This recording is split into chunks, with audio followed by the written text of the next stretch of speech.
to get the to go like the markets and stuff like that. Sorry, mate, I'm just trying to turn his telly down in Yes, the I background. It's just playing Zen Life, whatever that is. Mate, I look Um, pale compared to you now. Stick a I look like filter on. going on. Everyone's going to My look on you. teeth look dead white as well. What the... People are going to think I'm ill. Fucking hell, Luke's ill. How's your brother and that? Is he all right? Yeah. Yeah, he's spot on, you know. I was just speaking to him earlier on before, just about something that we might have on tomorrow. But yeah, he's just busy. He's always busy. He's here, there, and everywhere. Like, Yeah. you never see him and Superman in the same room. Him and Superman. Oh yeah. But yeah, do you know what, mate? I'm knackered as well. We done that walk on Monday. That was boss. We done Yeah, it with seen it. Yeah, Alan from Blind, mental health clothing brand. So yeah, it's yeah. abbreviated for something. I can't remember what it was that he said. And Brian Phillips, Mr. Old Hall Street. And I tell you what, we had Alan brought the big JBL speaker, and it was just getting blasted around Sefton Park, Oh, and it was nice. just brilliant. It was a great way to start the week as well. But yeah, I'm just, I think it's just been non-stop. Me, the lads, Yeah. just like doing things, and like whether one of us is doing something, or like we've had a couple of radio interviews now as well. So it's just been a bit mental back and forth. But I've saw you've been like at that British, is it British slap competition? Is it?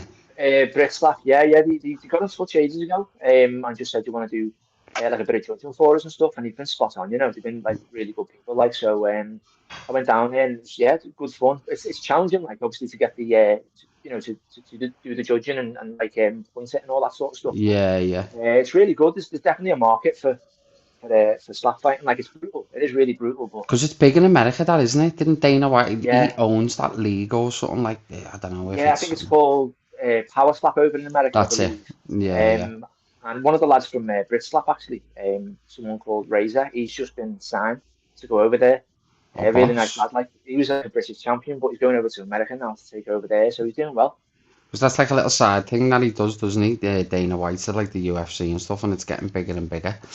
But Yeah, yeah. from what I've saw, like, It's a brutal sport. Like I think some people go into it thinking, oh, it's only a slap, and yeah, I've seen so many people get knocked out doing it. I've Like saw the training for it as well. The way they yeah, train, like the forearms, yeah. it's like purely, nah, it's not for me that. But I'm just thinking, what time is it now? It's Uh, five past yeah, 7. So mate, we'll get started then. So for yeah, no anyone worries. obviously who's watching this, my name's Lee. This is Luke, and we're just jumping on a live today because it's Mental Health Week, and I just want to sort of dive a little deeper with Luke in terms of his resilience, courage, and obviously fear. Because, as I said on the post, he's been, or he is, the first white Westerner to go over to Nigeria. And Luke will go into a little bit more about that in a moment. To fight in the sport. Now, correct me if I'm wrong, mate. Is it Yeah. Dan Bature Kudawa? Is it? Dan Bature Kudawa, yeah. Well, not Yes, many people get it. yes. Do you know, some people try and say it and they mumble the way through it and go, oh, and it's Dan Bature Kudawa. Anyway, so I think you are. Like a Well, it's a DJ on a hard one. It mic. is a hard one. Yeah. Yeah. No, but so yeah, I just as I say, mate, I haven't prepped any questions, and I feel like it'll be better doing it like this, a little bit raw and stuff, and have Yeah, man. like we've been having a laugh along with it. So Yeah. just take us through like who you are, where you're from, and yeah, just go from there from the very beginning, really. Yeah, it's down. So, obviously, my name's Luke Leyland. I am from Birkenhead, born and bred, best town in the world. You probably guess it. You probably get a lot of hate in the comments now. Um, yeah, and I think what years ago I wanted to start doing sport documentaries, so like sort of different combat sports. So I was going to start off with like sort of like taekwondo or boxing and things like that. And I noticed if you look on the internet now, it's everywhere. Like everyone's doing like even a boxing documentary, or everyone knows someone who boxes. So I Mm, thought like obviously as hard as that sport is, and as the amount of respect I've got for it, I thought it's already been done. It's already been seen. And a lot of sports have like see taekwondo ones and kickboxing and stuff. So I thought I need a little bit of something unique. And I was going through YouTube at one point, and I seen Danbei, and mm. I thought I originally thought it was like a remake of Bloodsport or something. I thought it was a Yeah, film, yeah. And I thought, if I can get a chance to be able to do something with this, it'll be amazing. But I thought, what's the chances that I can actually do something with it? Like, Yeah. so I remember finding the actual promotion that did it, and I tried to reach out to them, and I thought they're never going to get back to me. And someone got back to me and said, "We'll have a little meeting soon. Just a bit busy at the moment." So I thought, all right, yeah. I thought he's not going to get me back, Yeah. and eventually he did. We had a little discussion about it. We actually had about 10, 11 discussions over it throughout the year. Because he didn't really take me seriously at first, because he said he's Yeah. had a few people wanting to jump on and do this kind of thing, but no one's really gone the full length and Yeah. Yeah. secured a ticket over there.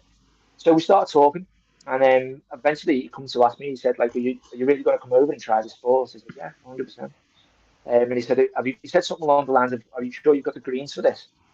And he discussed about no one's from like the Western side, or a white Westerner's ever gone over there and done that before. Yeah. So he said, if you do come on over there, it'll be kind of like history for the sport. And I said, well, there you go. I said, it takes a lot more than greens. This is history. And if it's helping the sport Yeah. out and put more eyes on it, I'd love to do it. Yeah. So that's when we come to do it then. And I think it was January 2024. We went over there for 2 weeks. I think it was two Yeah. weeks, maybe a little over.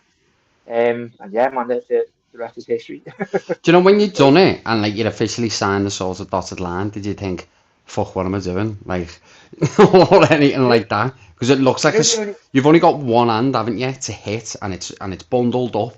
And you said it's yeah. like getting hit by a brick, basically, didn't you? Yeah, so what they do, it's called the sport of the spear and shield. So they say the spear is the hand that you got wrapped. So they wrap that with something called kara, which is a language that basically means rope, and it's because it's wrapped that tight, it condenses your fist. So you've got your fist, and if you squeeze that hard, it becomes like stone. So Mm. getting hit with it was like what I assume getting hit with a brick is like. And you can also kick as well. Um, different places in Nigeria they'll have slightly different sports. It's mainly over in the northern part of Nigeria, Yeah. but it's a great sport. It's been going for just over 1,000 years, and Wow. they used to put like little bits of shards of glass in the rope. They changed that now, like years and years ago. But they'd Yeah. also put like little poison venom bits on the rope as well.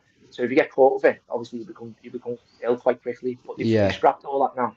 And now that they're getting more eyes on it, they've changed it a little bit to fit the masses, if you like. Yeah. Yeah. Because I've saw a couple of I've saw your YouTubes as well, mate. And again, this is something that I think's mad, and I thought obviously hats off to you. There's like you've dressed up as, not I say dressed up, but you had to put like body armor on, didn't you? As a knight or something. Oh, so yeah, so that no, that What's was that like? What was your thought process with that? Like, so, so that's something called medieval combat, or that's it. they have like completely different names for it. But that's a completely different sport that I did when I came back from Nigeria. So when I came back from Nigeria, I generally couldn't settle down because of the madness over there and everything that was going on. When I Mm, came back, I couldn't settle for quite a long period of time, really. And I spoke to the missus about it, and it was just little things that was happening. I couldn't really get back to work properly. I kept getting sent home. I kept having like issues with different things. And the mm. missus said, with everything that's gone on over there, you either need two things. You either need to go and get some help, or you need to get yourself into another sport because you Get obviously back you're in the not ring settled. again. Yeah, yeah. So I knew getting involved in another sport, I knew like myself that helped quite a bit. So I've always wanted to do something with medieval combat. And any sports I do, I prefer to go to like the place of origin, or at least somewhere where it's quite well known. And Mm. obviously, like some nights and things like that, it's kind of somewhat associated with England, isn't it? So Yeah, that was yeah. over in that was over in Rochdale. And it's also called like pro fights as well. And I discussed with the owner. I said, can I get involved in this sport? And he said, yeah, no problem. And he took me through the training. The training was horrific. I was gonna say it Took looked all the brutal armor because off. of all the stuff that you've got Oh, on. And what's it like when you get hit as well? Because I know obviously you've got the armor and stuff. yeah. You're getting hit with like a pole or like an actual. It's not. It can't be an actual sword or anything, can it? Like So what? what you are with it? Go ahead. Let's see. Here you go, my man. Stop it. So yeah, what it was, going over there, going to Rochdale and learning. The actual sport itself, it's like levels to it. You've got to train, and know how to hold a sword. I've never really held a sword or anything like that before, so Mm. I was getting taught that kind of thing, and I held one of the battle swords, and as I was going through the motions, after about probably about 20 minutes, I had blisters all over my hand because I wasn't Yeah, used to yeah, holding something that heavy. And eventually, they put you in the armor and start like kind of acclimatizing you to the yeah. weight and all that sort of stuff. So put the armor on, and with every bit of armor, it comes in like sections. So like the bottom half first, and then they had like pads and stuff. And when you put stuff on, it was getting heavier and heavier. And the last thing to put on was the helmet. So when Mm. I put the helmet on, it was just like I've never been claustrophobic, but as soon as I put that helmet on, I felt like I couldn't breathe because of the weight and everything.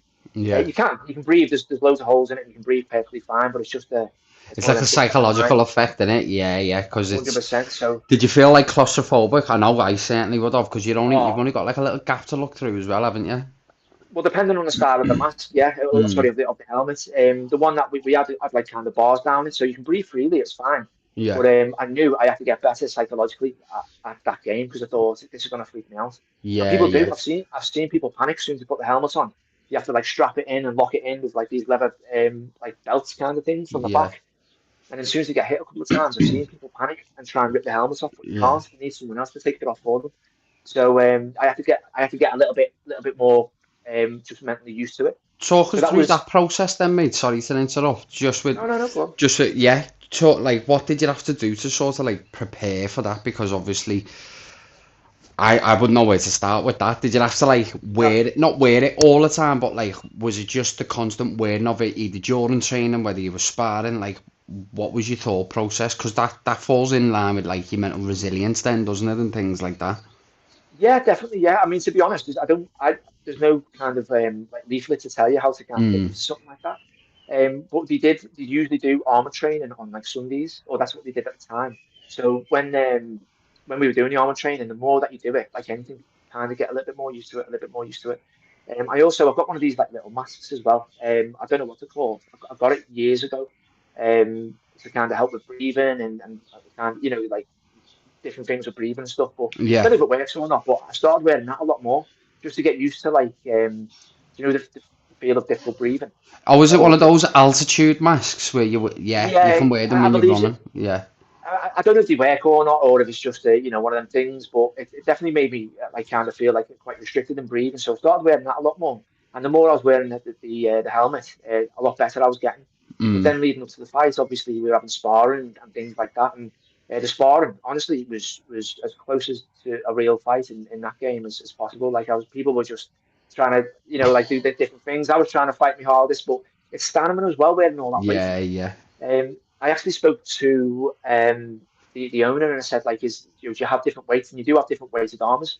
So you have like really heavy ones that can protect it against, like hard hits, or you can have really light ones, which you're more than likely going to get hurt and feel it coming through the armor if you wear the light ones. yeah. So I said, just me stamina alone, give me a light one. And he was like, okay, let's go through that. So yeah, do you know what? It's a brilliant sport, and it's one of them. That's probably one of the toughest ones that I've done, just because psychologically, and then having to go out there and like in this cage, and then my Yeah, opponent was yeah. like, my opponent was taller than me, like wider than me, but apparently we both made weight. But he was a good lad. Though it was good. It was definitely a test of what is it? Is it mental fortitude or whatever it Yeah. is? How'd you deal with like the crowds and that then? Because I done like Thai boxing years ago. I'm talking about like 15 and stuff, and I'd had a couple of what they call like inter clubs and things. It's almost like a Yeah, yeah, yeah, glorified sparring session, like in a boxing yeah, gym. yeah. So I've You got done a yeah, couple of different. them. But like the nerves, like I think I just tend to like you try and tune it out, and then you try and like listen to like your coach in the corner. I feel like Yeah, that's yeah, all you're there. But something what you've done, and I'll go back to like obviously the I can't pronounce the name without having to say it go on, slowly. go I'll on. just say Kudawa. But we'll go back to that in a minute because I want to talk about obviously like you're going over there on your own and family and things, and Yeah, yeah. you sort of self-isolated. But like how did you sort of zone out when you were doing that medieval battling and things like? So with when you mentioned the crowd before, Mm. years ago, one of my job was being a professional wrestler. So I went to a school called All Star Wrestling School at the time. and I was getting trained by someone called Dean Ormark, and another fellow called Robbie Dynamite. Mm. Now, through their training, eventually I got onto the camps, which is the Button camps. So we'd go all over the country, three different Button camps at the time. And obviously, with professional wrestling, you want more people there because you can interact with the crowd, and you can, Mm. if you do it correctly, you can kind of get the crowd involved, whether it's chanting or whatever. So through what like 3.5, 4 years of being a professional wrestler, the crowd was a huge part of wrestling.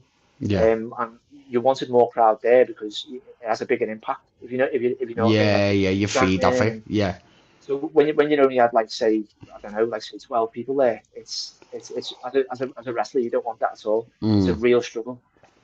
So just through the years of doing that, I was always getting used to more crowds and interacting with them. And so anything I do now, I prefer to have as many people there as possible. I know that's not for everyone, but Yeah, yeah, yeah, I just prefer as much people as you can get in whatever event I'm doing. yeah, The more the merrier for me. Like, but on the caveat of that, if I see someone, as I mentioned this on another like podcast the other week, and if I see someone in the post office or if I'm focusing on something, I just lose the plot. I'm just like I start stuttering and everything, and I don't know yeah, what that is with me, mate. But I'm more comfortable when there's like thousands of people there. Do you know what I mean? Just yeah. watching.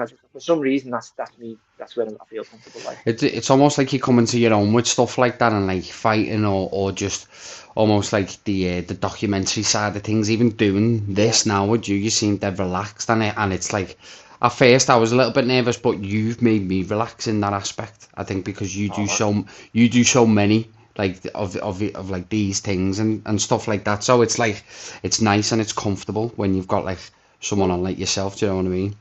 well, I know you as well. Obviously, we've spoken all that sort of Mm. stuff. So it's a lot Exactly, so easier it to makes follow. it You know what I mean? easier. Yeah, yeah, yeah, exactly. Um, right, I'll try and say it now. Dan Bature Kudawa, is it? That's the one, mate. That's the Yes, one. Yeah, I'll yeah. get faster with that as well. So, There's a few.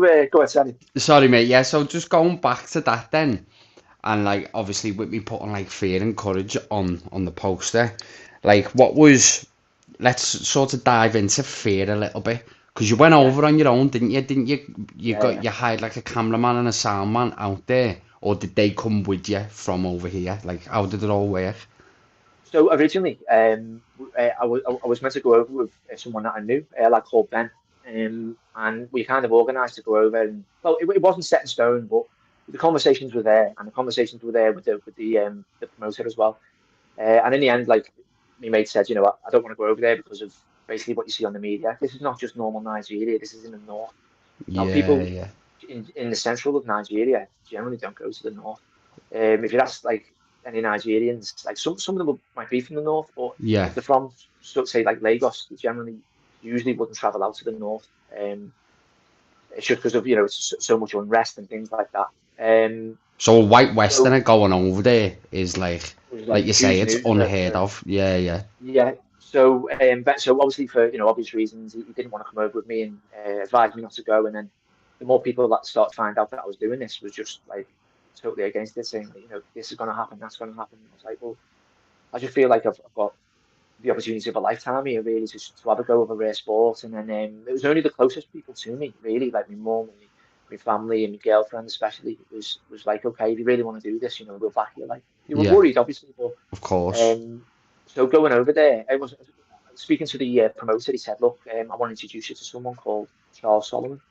So I was like, "Okay, no problem." And he was actually a director, and he's done a few films that are on Amazon Prime. And he spoke to me. He said, "When I heard about what you want to do, Luke, he said I wanted to jump on board if it's okay and take part in it." And I was like, "Yeah, let's do it." So he was the director, and I met all his camera crew and everything, and they were all Mm, brilliant.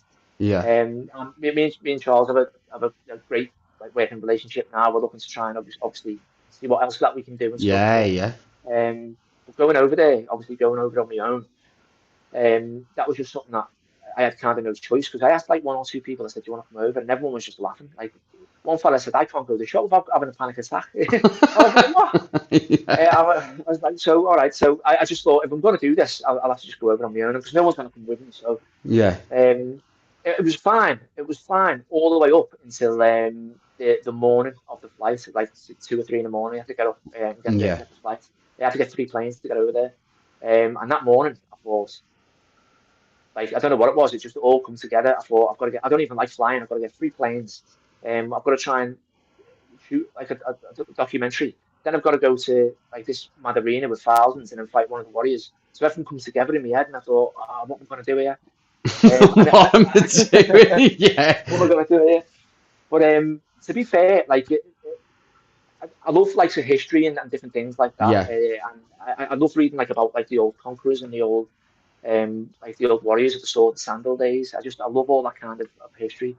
And I remember reading something about Alexander the Great and how his mother, I think it was Olympias, I think her name was.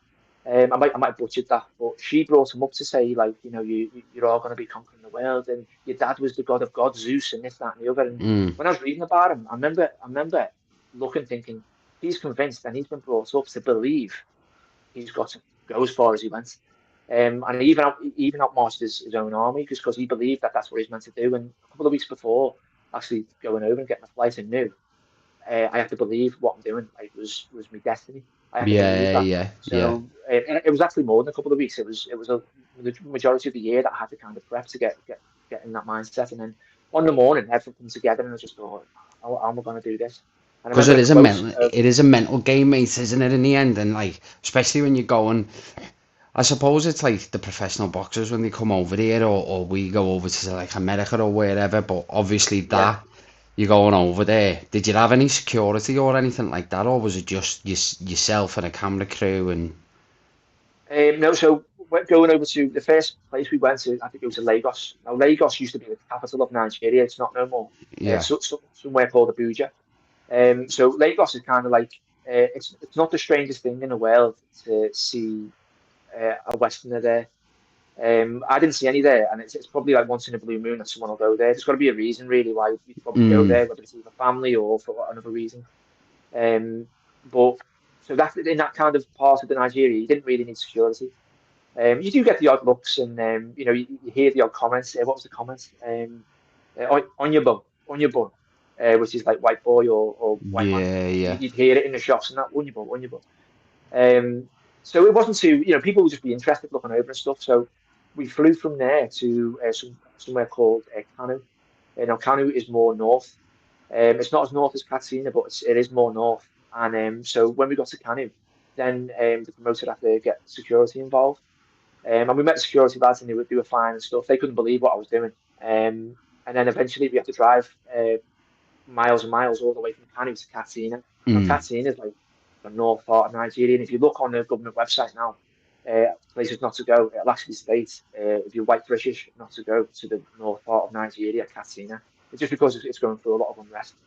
Um, See, so because it's yeah, mad. Like I'm trying to picture your mindset, or I'm trying to place my mindset of like, how long ago did you go? A couple of years ago, even, and obviously even still, 2024. I'm presuming it was bad still, and it was only 2 years ago back then. And I'm Yeah, just trying to put myself in your mindset of like, I'm gonna have to go here, fight in 1,000 year tradition against yeah. one of their best fighters, as well as trying to keep yourself safe on the outside. Like, how have you done Yeah. that? Because to me, Well, I it's think just my head would have just exploded, mate. In all honesty, but yeah, well, as I said, like that morning, I started thinking, oh, like for some reason, I was obviously confident all the way to that morning. Then I started thinking about the task at hand, and I thought, how am I going to do this? And I remember this quote ages ago, and I always butcher this name. I think it was called from a book called The Fox, the Hare, the Boy, and the Hound, or something like that. It yeah, was. yeah, I am sorry for butchering it, but and the quote in it basically says, just take one step at a time. Basically, the yeah. whole quote was about a boy being on a horse and getting lost in the woods, and he said to the horse, how I can't find my way out, and the horse said, "Can you see your next step? Well, then just take that." I've And I heard thought that. that kind Yeah, of come yeah. back to me. It comes back to me, my mind. I always that's why I love quotes and stuff. And that's what it was. Just take one step, get myself in the shower, get myself downstairs, get myself to the You've got airport, to and then break it down, haven't you? It's like, yeah, that's what I yeah, did. Yeah, I'd say and because as well, I had to believe this was my destiny, which I do believe that it was my destiny, and I wouldn't have been able to do it if I didn't think that. yeah. And it was a massive part of me that I thought I might not come back here. And like, I mean, I don't want to make this a dark or anything like that, but No, no. I had to write. I was going to write a letter to my mum, just in case I wasn't able to come back, just Yeah, to. just to say not to worry, and this is all my idea and this, that, and the other. Yeah, and I couldn't do it. I just couldn't bring myself to write a letter, you know, for if I died. So what I'd have to do, I just spoke to the missus and just said, if something does happen, can you please speak to me mom and this, that, and the other. And she was really helpful. She went, don't worry, will do. It was Yeah. horrible, mate, having that in your mind, like so. Yeah, yeah. Yeah, it was what it was, kind of thing. Because that's like next level stuff there, what you've done. Like, in all honesty, like, from obviously doing like your medieval fighting, but to step outside, that's literally going above and beyond. Like Ellie, my partner's just said there, mind over matter. I love it, and it is literally stepping outside of your comfort zone and Yeah, just following your passion and following the love for yeah, different types of sports, different types of combat styles, and like that's boss, that, like, it genuinely is, and like that's amazing, that to do that, mate. And like you said there before about breaking things down, I try and do that on a smaller scale, yeah, like, yeah, but obviously in my head it's big. But I, like, just for instance, I don't know, like going to the gym sets, like I yeah, break yeah, it down from, if it really can't be asked, it'll be like, right, okay, let's just get to two, right, two, four, and then I'll break it down into two sets. Before I know it, I'm at 3 sets of 10, done, there boom, you go. Yeah, onto yeah, my yeah, next done and dusted. exercise. So it's like little things like that, to like, from your end of the scale to what you done, to then like anyone like obviously struggling and things, to even just go to the gym, or Yeah, yeah, like yeah, get up and get a shower. Like you said when you were there, it was just like, get up, get a shower, right, you've done that, next task, have something to eat, done that, go train, yeah. like, and it's just those little baby steps, isn't it? Well, 100%. And to be honest, like I've had a few people say like different things like that. I know a lot of people, even just walking through the gym door is a massive challenge for them. Mm, And for me, like despite if it's going over to Nigeria or just walking through a gym door, for me, for that individual person, it's just as big. yeah, So, I've got a lot of respect for anyone doing anything that they're a little bit nervous about or a little bit scared of. Doesn't matter if it's going there, if it's headlining WrestleMania or just walking into a gym. To me, it's all the same thing for that individual person because they're going through that fear, that wall of fear, you know what I mean? So I have a yeah, lot of respect for people like that. yeah, it is, and it's massive. And like, we always try and say that in the lads group as well, like, even if it is just as little as like making your bed and things like that, mate, like, it's building those baby steps up in order to 100%, like, that's it. it's like when I first started this journey now, it started off with like, obviously, right, okay, knock the alcohol on the head, okay, so how am I going to keep this routine up? Oh, I started doing press ups on the wall in the toilet in work, close ones, wide ones, Yeah, and building that up over time. Then I introduced the running, and then it was like, right, I want to go and do a 10k, so I done NT 10k. From the back of that, it was like, I can see the benefits of obviously me not drinking, but then also the extra added benefits of me exercising. Hence yeah, why now we do the walks, and then yeah, obviously speaking openly, candidly, honestly with yourself, or like with other guests that I've had yeah. on the sober session podcast. Excuse me. That like all these things cultivate the, like, the small steps cultivate into that massive one thing, and now Yeah. we're doing what we're doing with the foundation, being on the radio, hopefully getting into a college, and it's all those just off the back of me stopping drinking and Yeah, building that routine up, and now yeah. meeting the likes of yourself on the Working Class podcast alongside your brother, and it's mad how things can like turn when you just make those changes. Do you know what? All that probably started from you doing press ups on the wall. It's mad, isn't it? You know what I mean? So Yeah, it's a little step. I mean, I wouldn't underestimate the smallest step. Honestly, you yeah, never know where it's going to lead. 100%. Man. literally. So let's talk about then the actual day of the fight. Hmm. Um. How So hostile like, because I watched the documentary, and it kind of looked hostile, but I'm presuming there was a lot cut out of that, so like, they could only show so much. I don't know, yeah. was things getting thrown at you, were you getting swore at, like, what So what had happened? there was a lot that you don't see on the documentary. You do see some of the stuff, but there's quite a lot that you don't see. When we first, well, from the morning, I got up and had something to eat and stuff, and the everyone started going out and getting the arena, like the Mm, open top arena ready. Um, So I just went down to the arena. I got someone to take me down there, and everyone was like, "What are you doing here? Like, it's not for another 4 or 5 hours." And I was just like, "I don't know. I always like to be early for things." Yeah, And yeah. then one of the 4 or 5 hours early. swear down, 'cause I didn't know what to do. I was just sitting in the hotel room and I thought, "This is a killer." This you're Yeah. just sitting there oh, it does me in. So I went down there and one of the camera crew, Coyote, his name was, he came over. He went, "What are you doing, man?" I said, "Just go back." He said, "Just lie in the bed and chill." I was like, "All right, sound." So I went back. I lost my bag at the airport at the beginning of the journey, so I didn't have like any of my things to do or anything like that. So I was literally just lying on the bed trying to meditate. And then eventually, when it come down to getting ready to go, I had a phone call and they said, "We're ready for you. Everything's about to start." So they sent a bus down. So jumped in the bus, and then it parked right as we were going up to. It's like a big long road to the arena, and as we're going down that long road, you can see the arena in the background, and it was something called Hammer Time at the time as well, where all the sand blows over from the Sahara, so everything's dead misty, and you Mm. can see the sun, and you can see the arena as we're approaching it, and there was like just people everywhere. It was like Anfield on a match day. It was just mental. Like it was just all. So I thought one part of me thought, I wonder what's going on. Because like I had all these people, and then when we got closer, we parked up, and I went to get out. And he said, "We're not ready for you yet," because the crowd's quite hostile with all these fights going on. "We want to keep you in the bus, and we'll get you out when it's time to fight." So I was like, "All right, sound." So I asked for a gum shield. I was like, because he told me that we're going to have a gum shield. So I said, have you got one? And he went, "Oh, we forgot it." So this dude runs off and comes back with this gum shield and just hands me it. And I was like, I can't just put a gum shield in my mouth. If it's, as you know, you've got to put it in boiling water and then it Yeah, gets yeah. heated up. Bite down on it. Yeah. So he went, "Oh, we don't have any hot water. Hold on a sec." So he runs off again, comes back with a cup of tea, and says, "Do you reckon this will do?" And I was like, "It's not gonna. You need to be boiling, mate. It can't just be warm." But we tried. And then in the end, I said, "Is Shag on yellow?" That was my opponent. I said, "Is he wearing one?" He said, "No." I said, "Well, I don't want to wear one then. Yeah, I've done yeah. everything that he's done. I want to be as equal as possible, so there's no excuses. So if I win, there's no excuses, and if I lose, no excuses." So the director, Charles, he was like, "Listen, man, like I really want you to wear the gum shield. It could end up bad." And I was like, "If he's not wearing one, I want to match him." And the more he was These going must on, have obviously, thought you were fucking like off your head. You know what it it means? sounds like it, doesn't it? But Yeah. in my mind, it all made sense. You know what I Yeah, mean? yeah, But yeah, yeah. so when we were there was a load of people coming onto the bus, and I was happy with them all. But then these it looked like a SWAT team. They're called something, and I can't remember. It's something like I can't remember the name of them, but they were like a special police, and they all had balaclavas on, and like all this like black gear and bulletproof vests and stuff, and they all came over and started attacking the crowd to get them away from the bus. So I said to one of the fellas, I said, "Listen, I'm all right with them, you know." And the fella like lifted up his mask and he goes, "You're in Nigeria now." I was Mm. like, "Okay."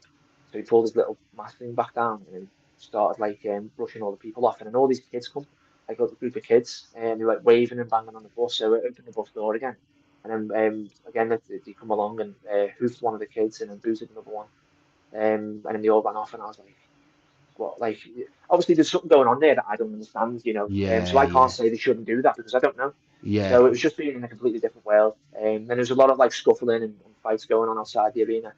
And then eventually, we had a phone call saying, "Come in now. The main event is just about to start. Let's get you going." So walking in, all the police just kind of made like a pattern, and then walking through, you can hear these like drums, boom, boom, boom, boom, boom, boom, boom, and as I'm walking through, I was with a trainer, and he said, "Stop, just stop here a second, and wait for the announcer to announce you."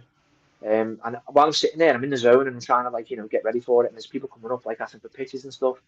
And I'm like, yeah, yeah, yeah. I always want to try and like be polite and stuff, but it's hard to do that while you're concentrating on the biggest fight of your life. Yeah. So I'm trying to like take pictures and concentrate on this, and then eventually you hear boom, boom, boom, boom, all the drums stop, and he said, "Dan Bature Kudawa." And then I ran onto the sand, like the sand pit, and the place was packed full of people. It was like I think it was like 7 or 8 thousand, maybe even more. And I started G'ing the crowd up as you do, which I Yeah. was used to from the wrestling days. And Yeah, yeah. so some of them didn't like it, but a lot of them were really appreciated it. And got them. One thing that me old wrestling trainer used to say, Dean Allmark used to say, if you're trying to G the crowd up and it doesn't work, you've got to make them. So I was like, "Sound, yeah, okay." So I always took that with me. And that's what I was doing. When they wouldn't look at me or whatever, I'd be like, get up. And they would all stand up and start clapping. Um, so from there, I had two security guards with me, both with AK-47s, and I had to walk through the tunnel to get ready. And I see Shag on Yellow standing on the side, and we've been at each other for most of the week. I've Oh, been that's trying to it. That was your intimidate opponent, mate, weren't it? Yeah. Shag on Yellow, yeah, yeah. He's a nasty looking fella, like. Yeah, that's But yeah. as I walked through, I thought this is me last little chance to try and like intimidate him a little bit more. And he had these two big security guards with me with AKs, and I said to him, "You're getting at you little gizzard." And I was right close to his face, and he didn't even acknowledge. You know what I mean? It didn't affect him one bit. And I thought, do you know when you can see it just doesn't affect some people? So I walked through anyway, and started getting ready, and you can hear all the crowd, and all that. And as I get ready through this big like iron doors, it was like being in like the what's it called, that Roman gladiator theatre thing. It's Like funny these that big you iron should doors I was mention looking that through. there, mate. Ian's just put Gladiator, that, mate. He's just put that on the chat there. Yes, it's Well, literally like it that. looks so similar. It looks so similar, like the whole thing was made out of stone. But anyway, where I look through, and you can see Shavon putting his rope on, and he's like pulling it, like, wrapping it round and pulling it dead tight. And you can see all like the muscles in his back and everything going. And I'm thinking, that wasn't the same lad I've just threatened.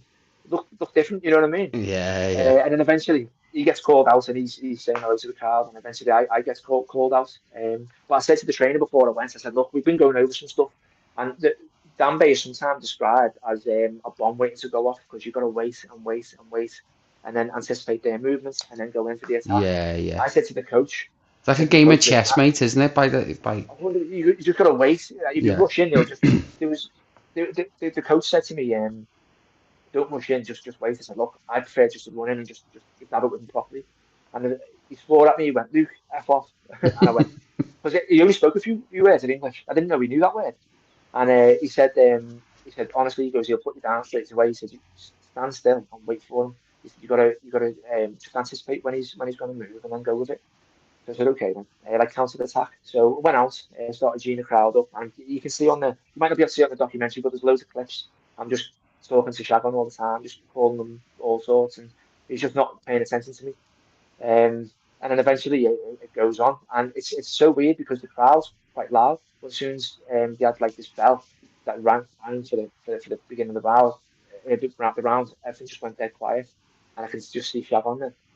I could feel the sand. The sand was different texture than I thought. Yeah. And yeah, it was the fight went on. There was one part where so I started off with leg kicks because I wanted to slow him down because he was quite lean. I knew he was Yeah. going to be quite fast, so I started off with leg kicks, and they were working. About three or four landed. I went to kick again, but because I put so much into it, the momentum took me round, and I can feel like everything just slipping, and I've gone down, and I thought, oh no. And that was the time everyone was watching, all my family, thousands. There's people on the TV there as well. They had TV people there for like Nigerian TV, and I thought, right, I've got to turn this around. I'll just keep going. And one of the things that I wanted to do when we locked up, I wanted to push him off and attack straight away. Yeah. And as I had hold of him, the referee come, split us both up, and stood in the middle. So I couldn't swing, and I was I like, oh. And then the noticed referee that. Yeah, moved. you were saying something to the referee. Yeah. Did you? Yeah, so what I wanted to do was when you look up, I wanted to like push him away and then attack straight away, and I Mm, couldn't because the referee was standing there, and I thought, fucking hell. So anyway, he moves off, and then the fight went on then, and he turned the volume up straight away. He done something where that's simple, but as he's got his leading hand here, to call that the shield. He just went as he's moved forward, he put his hand up and then moved forward with the dig. It's just something so simple, distraction, and then you can see it. He actually puts his hand on my face. yeah. People say on the internet he's trying to poke me in the eye and stuff. He wasn't. It's just their style. That's Yeah. all. It was all fair.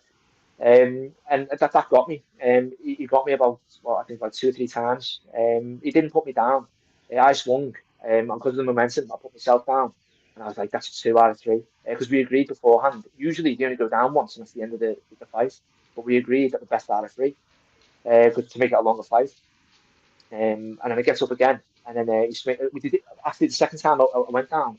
I don't know if the ref catched it, and then eventually he caught me with another one, and I can feel myself get coming off the sandpit, and I thought if I go out, that's it, it's over.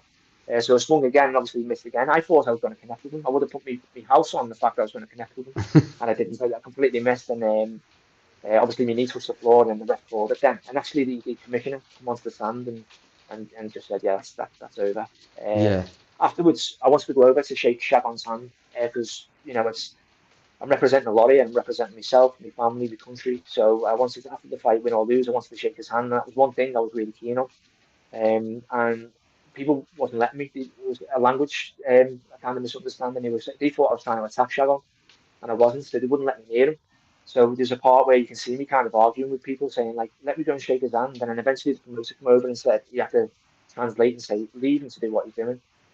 So then eventually I found Shagon, shook his hand and gave him a cuddle, and then we started like kind of geeing the crowd up. Then after any Danbe fight, if the crowd's happy with you, they'll give you a load of money. Like they'll start like just putting money over. Are you still there, mate? Sorry, Yeah, yeah, I'm still here, mate. Yeah. Can you hear me? you still there, Lee? Yeah, can you hear me? Yeah. You know what? It's on. I thought I was just sitting there. Then you were looking. I thought, is he okay?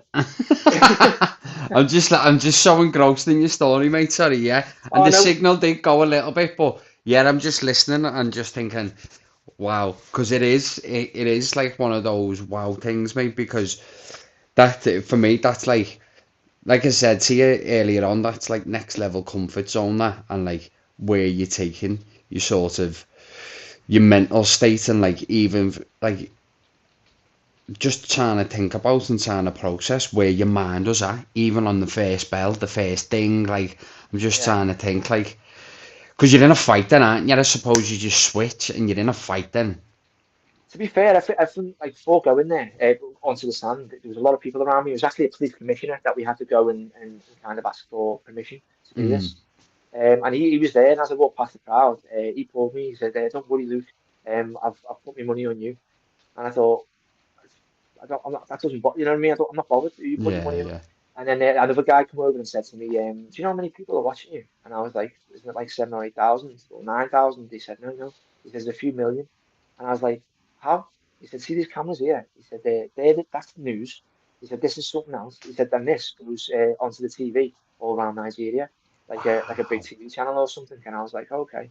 So when you're there, obviously you're thinking of that. But again, for me, it didn't really bother me how many people are watching or whatever. But Yeah, yeah. what I wanted to do was just represent myself well, represent my family well, and represent my country well. I was there to win. I tried my best at it, and I was defeated fair and square. I've got no excuses to it. I'd love to have another go at it, I was gonna but say, that's would you ever go back and do it? Because I reckon, obviously, you at the end of that documentary, mate, I saw how like well received and well respected you were, because what oh wasn't your yeah, coach even like they do this thing, don't they? Like tradition where they hold your hand or something, like either leading yeah, you in or yeah, leading you out. So it's like, yeah. So obviously, in this country, if you see like two fellas holding hands, you think of it like a completely different way. You think, mm, oh, they must be doing whatever, but over there, he grabbed my hand, and I remember thinking, this has got to be some sort of cultural thing. And when I was speaking to one of the crew, and he said, yeah, he said, when he holds your hand, he brought me out and he showed people that he was holding my hand. And what that means over there is like, he's my brother and like we accept him.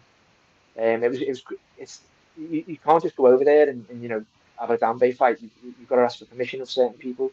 You've got to like show the crowd that I'm here to try and raise like the notoriety of their sport and this, that, and mm, the other. So the crowd really understood that at the end, even though I lost, I was treated like a winner. And there's so many people saying like thank you, and all the fighters and stuff were saying like thank you for coming over and just having interest, because fighters over there they're quite young, like you can go from like 19 to late 20s, 30s, or even older. But all them, they like watching Western stuff. They like watching Western rap or movies or Western stuff. So having someone from the West come over and have an interest in their stuff, it was rare. Well, it's never been done before, really, like that in that fashion. yeah, yeah. So they were very grateful, and some of the people in Katsina are some of the most loveliest people I've met. And I do think about them quite a lot sometimes. I thought, oh, I'd love to meet them again or see them again. Have you ever spoke Really to nice them at people. all, mate? Like, have you ever got the chance to like after it, like FaceTime or? Yeah, not FaceTime really, but I get a lot of messages on Facebook, and like someone will say, "Oh, it's like such and such. I met you on the day of the fight." I'm like, "Oh man, sorry." There's that many people. There was one I was trying to find. Actually, the second time I went over there because we had to go over to promote the documentary. I was trying to find a shop, and it was just everyone was just looking at me like walking through Lagos. And this one guy ran over and goes, like, "What are you looking for?" And I said, "I'm just trying to find a shop." He goes, "Yeah, come with me." I said, "I've got no money, like to start handing out like that." And he goes, "No, don't worry." So he showed me the shop, and next thing he showed me all the way back to where I was staying. I said, "Yeah, look, do you want like a couple of naira or something? This is their currency." And he said, "No, it's fine." He goes, "I just wanted to get back safe." He said, "Take care," and went away. Anyway, when I got back a couple of weeks later, I had a ping and, "Hi, do you remember me?" And I said, "No, sorry, who are you, sir?" He said, "I was the guy who took you to the shop." And I was like, "Oh, thank you for that, mate." Yeah, he Amazing. was like, he was so nice, you know what I mean? So Yeah. I get a lot of people like just, messaging me and stuff. So I like that, I like being able to show them that like I went there to put eyes on the sport, and now you want to see how many people have gone over there. There's Yeah. loads of different Westerners and Australian people and Americans and all sorts of It's people. it's So kind of it's blew it up for them in a way, hasn't it? Like you going over yeah, there. definitely. Yeah. Yeah, but for them to become like a sport that's known around the world. They're known around the world, like on social media and stuff, I suppose. But for them to really be known around the world, they need to leave Nigeria and start taking Dambe around the world. But I'm not too sure that the promoters will do that Yeah. because they might have to spend a little bit to get them out there. But as soon as they get out there and show the rest of the world this sport, it'll be really appreciated, and I Yeah. think it'll blow up for them. I think it'll be But I'm well not too sure. received. Like definitely. Yeah, It was like the way it's the like culture, mate. yeah, it's like the way Thai boxing first started off, mate. When I was younger, it wasn't as popular as what it is now. Once obviously the UFC was introduced and they start doing mixed martial arts, but then they separate Yeah, the obviously the crafts or the martial arts, and now look at the likes of one championship, like things like yeah, that, and like I think yeah. Danbei could do something like obviously it needs to gain traction and interest from people, but it's like Yeah. a bare knuckle boxing fight now. Like there's loads of different sports, and I think that would be good over here, something like that. Yeah, well, you just have to bring the culture with them. I seen someone recently, called, I can't remember his name now, but he's done a Danbe fight and it was in a boxing glove. And I mean, I'm not taking nothing away from him. He still had to do the fight and all that sort of stuff. And it was in Canning. He didn't go as far as north as me, but it was in a boxing glove. And I thought, if you're going to do something like that, I believe you need to really experience all the culture. So I had to go through, like some sort of ritual and something that they call juju, just because I wanted to go through You every need to single thing. embed yourself in it, don't you? Like you say, yeah. Yeah, yeah, and as I said, I take nothing away from people doing it in boxing gloves, but the kara is has been there for thousands, over 1,000 years. So I think you've got to embrace it. That's Danbe. It's part of Danbe. It's like bare knuckle. You can't do bare knuckle with boxing gloves on. You know what I mean? It's bare Or knuckle. other So mitts on. Yeah, or of mitts on exactly. So if you're gonna do Danbe, wear the kara. You know what I mean? Wear the kara. definitely. Embrace it, man. So what's we'll start like slowly wrapping this up now, mate, but it's been a boss Yeah, man. conversation. So what's like the sort of next thing for Luke then? Like what are you doing? Where do you think I'm sure you mentioned like America to me, or can you mention anything at the minute, Yeah. or So like I don't know. so I'm not really planning for America to be at the moment. I don't think, but I want to go all over the world. I want to do Danbe, but all over the world. I want to go to Brazil to do Brazilian Jiu-Jitsu. I want to go to Peru to do something called Takanaku, over in the mountains of Peru. What a documentary that'll be, do you know what I mean? Just Yeah. in Peru. I've heard of that Um, Takanaku, and I'm not even just saying it, or like I don't know, is it capoeira? That's like a Brazilian that's martial arts as well, isn't it? yeah, that's Brazilian, isn't it? I I think think is so. it Brazilian? Yeah, Yeah. Brazilian. Capoeira, yeah, that's like a dance, but it can also be like a martial art or an art form.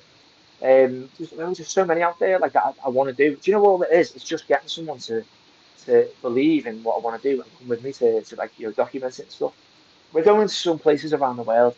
Like, let's just embrace it. You know what I mean? If you're gonna go for anything, let's go for everything and just go to these places, experience the culture, create a documentary, and show the rest of the world, and just enjoy doing it. That's what I want to do, mate. That'd But be amazing. at the moment, I'm trying to get it going, but I don't know. I'll have to just see. I've got a couple of things going on, little side quests over here in this country, so I'll get through them, and then we'll just have to see what the options are. But I do want to go around the world, mate, and just continue doing it. Like, Yeah, yeah, that'll be cool. That like, just tell everyone then where they can go and watch the documentary. I'll ping you in the description. After this I'll try and like edit and make a couple of reels because I've screen recorded it as well, mate. So and then I'll send yeah, you yeah. some things so you can post as well. But yeah, Yes, no, mate. So the documentary is called Bature Kudawa. It's a little bit hard for some people to say or remember. So if you go on Amazon Prime, If you can type that in, Dan Bature Kudawa. If you can't, just type in Luke Leyland on Amazon Prime and it'll come up there. There's nothing like this documentary on Amazon Prime. There's nothing like this documentary anywhere. It's literally history in the making if you watch it. And you're going to see some stuff on that video, on that film, where you won't see on any other Amazon Prime product anywhere. You won't even see it anywhere in the world. So Yeah. you might start seeing it now that I've done it. But when you see it on Amazon Prime, that's the first time that people have done it, documented it, and done it from this part of the world as well. Amazing. Luke, thank you very much for joining me tonight, mate. You've Lee, been an absolute legend. Go ahead. Listen, mate, I first met you on the Working Class podcast, the Working Class Discussion podcast, and when I found out about your story, I started watching like more of your podcasts and stuff, and started watching more about you. So I've been following your journey, mate, and I just want to say, man, I'm absolutely proud of you, and just keep going, brother. Honestly, Thank you keep very going. much. Honestly, that means a lot, You that. you inspire people that you haven't met yet. Honestly, Yeah, thank you, mate. And like, and I always remember meeting yourself and especially your brother, dudes. That's why I always ask about him because yeah, he was so like engaged in my story. And like yeah, man, I was very early on in my journey, and he was just engaged. Obviously, yourself was as well, but it was just yeah, the way like he was because he's experiencing it himself or he's doing it yeah, yeah, himself, and I was just like that hit me that, and it was just something different, you know what I mean? And then obviously spending yeah, time with definitely. you on the podcast, it was just like, and then ever since that we keep in touch every now and again and things, and it's been amazing. And like doing this. When I mentioned it to you the other week, you were like, "Yes, let's do it." It would have Yeah, been man, funny if yeah. you was on the bog. That you said before, but Maybe next no. time, innit? Maybe Yeah, next yeah. time. Let's get the views. Oh, mate, no, thank you very much for coming on. I'm gonna, what I'll do, I'll stop recording this now.